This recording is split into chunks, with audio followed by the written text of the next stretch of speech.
Okay, so there's this new law that was passed, AB 2011, and it's a big deal for California, but it actually is a big deal for just Alameda alone. It basically says that anywhere we have commercial property, we can now put housing and we don't have to deal with things like discretionary review or NIMBYs getting in the way, slowing the whole process down.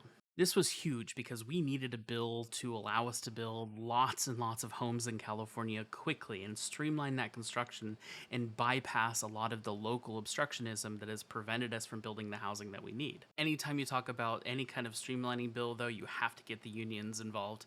And this bill requires that all of this new construction pays prevailing wages.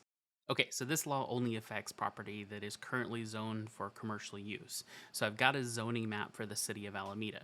Basically, anywhere commercial, like here's Webster. All of these lots that are right here along Webster, they're zoned commercial. But you also have things like where we have Target that are zoned for mixed use. Those also fall under this new AB 2011 law. So AB 2011, you can use it in a bunch of different ways, but there are some limitations just depending on where the lot is that you want to try to use it on. Now, you can use it on any commercial lot, but it's more effective if you're trying to use it on properties that are next to wide right-of-ways. So let's say, for example, Park Street. Park Street is a right of way between its property line to property line, and we actually have a tool with the city that you can actually measure this. In a lot of cases, it's greater than 70 feet. On roads like this, you can use AB 2011 to its maximum effect. You can basically go up sometimes to 65 feet.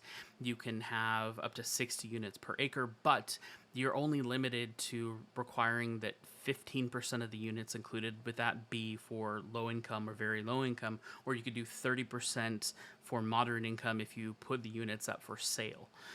Then if you pay prevailing wages, that's it. You get to use that law. The city's limited, though, on putting you through discretionary review, so no planning board, city council. The city basically has to come up with objective standards for how they're going to qualify this new housing to be built, and there's limits in the law that says what the city can put on that. They can put certain things, like they can require that ground floor be retail.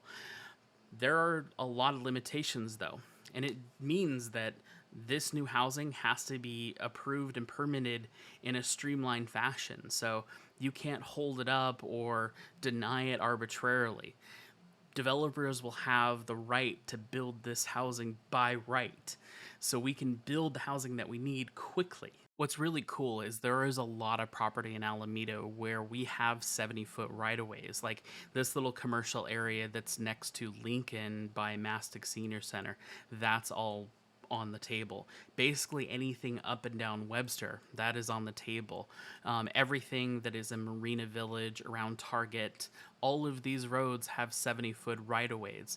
Anywhere we basically have a strip mall, we can have housing now, and we can take advantage of this, like basically South Shore, up and down Park Street, around Nob Hill area, and anywhere in Bay Farm Island. So even though in the new housing element we've now approved that for housing, now a developer could just use AB 2011 and also bypass some of the obstructionism that they might have to face just to get that housing built quickly. This is a big deal. This is huge.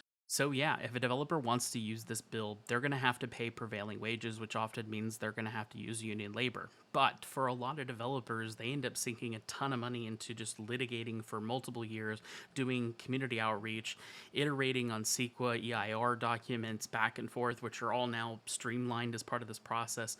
So the cost savings of not having to do that and instead going to pay workers is monumental, which means people are going to be paid better to build the housing that we need instead of wasting it on process that slows the housing down that we need in the first place. This is just an absolute win.